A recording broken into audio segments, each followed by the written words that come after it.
Hey everybody, welcome back to another episode of the Automotive Laboratory.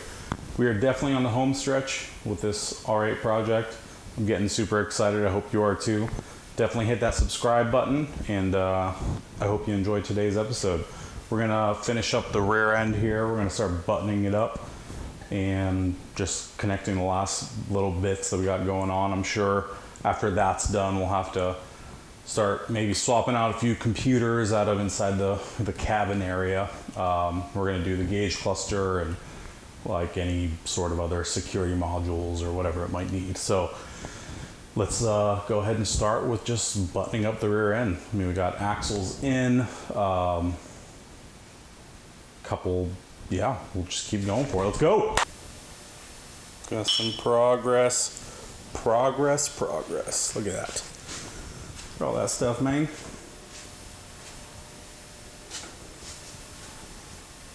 Brakes are back on. ECUs are in place. Just got to get that coolant tank in there, and then get the cross member bar right here that holds all this harness up in place. And then I can get in the oil tank, and then it could be the exhaust. And yeah, it's kind of all for the back. Then it's time for some fluids. I always hate getting in these tight spaces back here. Try to, what do we got?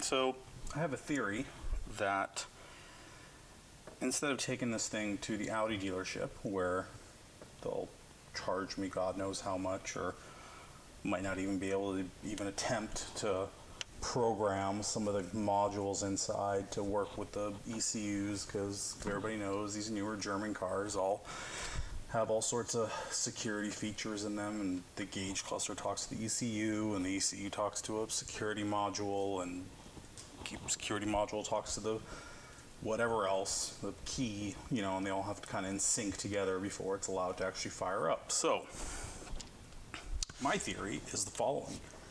If I just take all the components that have security features built into them, whatever it may be, and swap it over from that 2012 over to this, and swap the little chip and the key over, theoretically it should fire right up. Now, I think the hardest part of that whole thing is trying to figure out which modules actually need to be swapped over. But we could go with the easy route and just swap every single one, and just, if it plugs in, great, just go ham on it and just swap everything over, or do a little bit of research, figure out what's part of the security system. I guess it's probably about 3 or 4 components. Gauge cluster, the key, chip, some sort of security module that's by itself, and the ECUs, I think. Now, we'll find out, but I'm going to put this theory to the test and see if it'll work. Got the chip swapped over from one key to the other. If you see in here, there is a chip inside of that key. Looks like a grain of rice or so.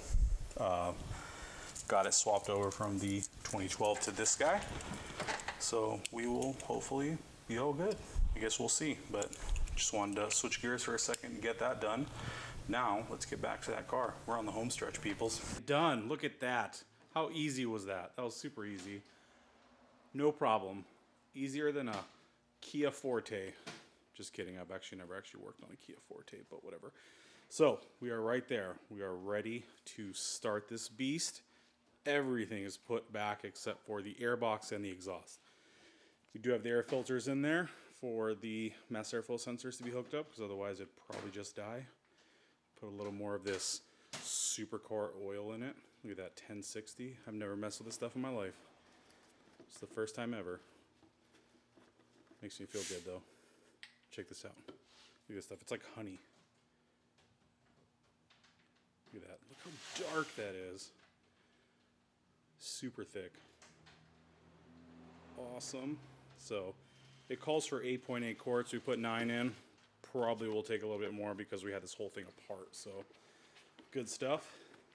We got the Master Subaru Tech up here. I need a smaller one of these. Needing a smaller one of those. T25. Torx. We'll be right back. We're gonna go and swap this right here. T25. Bam. Coming back to you. We're gonna swap that gauge cluster out because we're gonna use the V10. And that's it, man. Let's watch.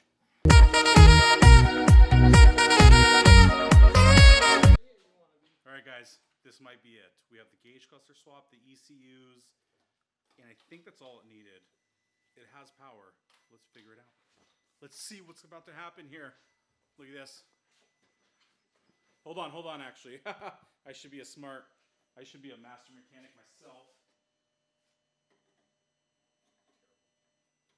Alright. David, are you ready? Yeah. Let's see if it does anything. Go for it.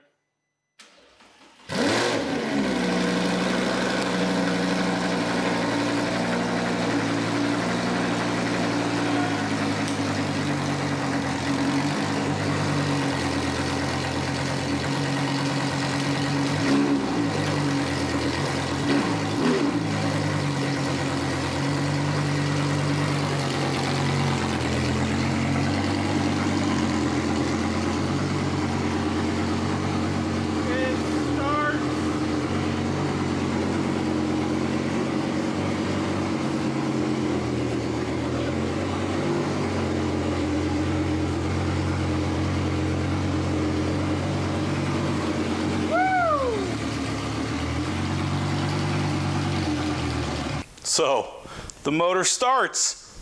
Amazing. Awesome. A lot of hard work went into that. I hope you guys are excited as I am. Now, all we got left to do is button up the rest of this stuff. So tighten out the suspension, throw in that sway bar, exhaust, intake box, quarters. But before we can do the quarters, we have to replace these little guys. Let me bring you over here really quick. So what we got over here is these little like bottom half of the quarters part. On the V10, these are actually wider as well as the blades. So we're going to remove these, but to remove those, of course, you have to remove or undo the side skirt. So we're going to do that, get those in, get the quarters back on, get the blades on, and all this other stuff, and we should be able to drive this beast today. So let's do it.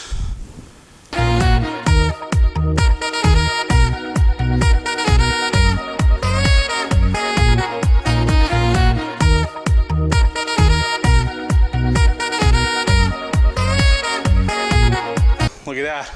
Well, I'm sorry, not really done, but progress, progress, progress. The quarters on, both of them. I cracked my side skirt. If I've ever wanted to cry as an adult, this is one of the times. Got this guy, I'll go back there. Exhaust is on, heat shield behind it. And uh-oh. Hold on, let's fix this. And there you go. Okay, so that side's done now. Now, all we have to do is move on to the back. Let's throw the heat shielder on the exhaust, reinforcement, tail lamps, this guy, bumper cover, fender liners, and wheels. And dare I say it, we might actually be able to drive this beast. Oh, look at that heat shielding in place right here. Look at that, it is coming along, coming along. Audi, Audi. Tell me this isn't freaking Audi, Audi. What the heck is this crap, man?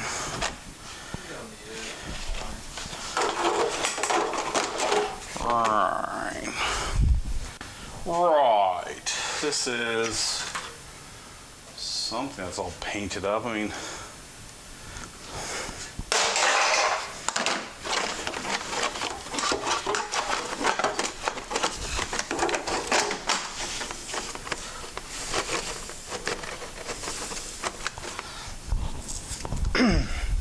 I probably don't need it.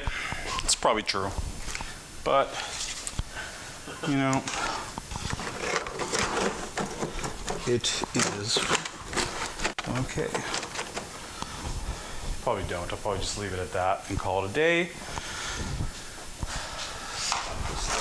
It's not that I don't want to put every single piece back, it's just that I don't want to put every single piece back. Make sense?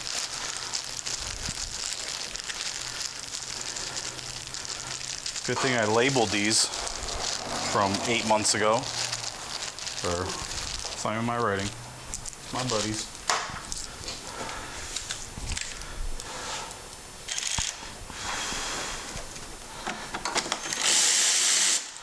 Heat shield, or where are thou heat shield? Heat.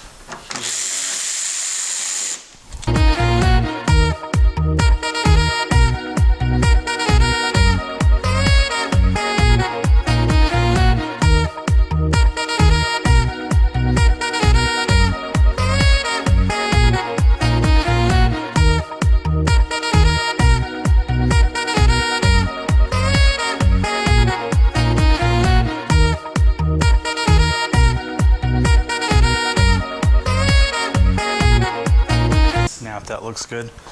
But this is a liner for the driver's side. And this is off the original car here. And as you can tell, this is molded in, and I have a feeling that on the V10 it is actually opened up for air to come through. On the passenger side it is for the transmission cooler.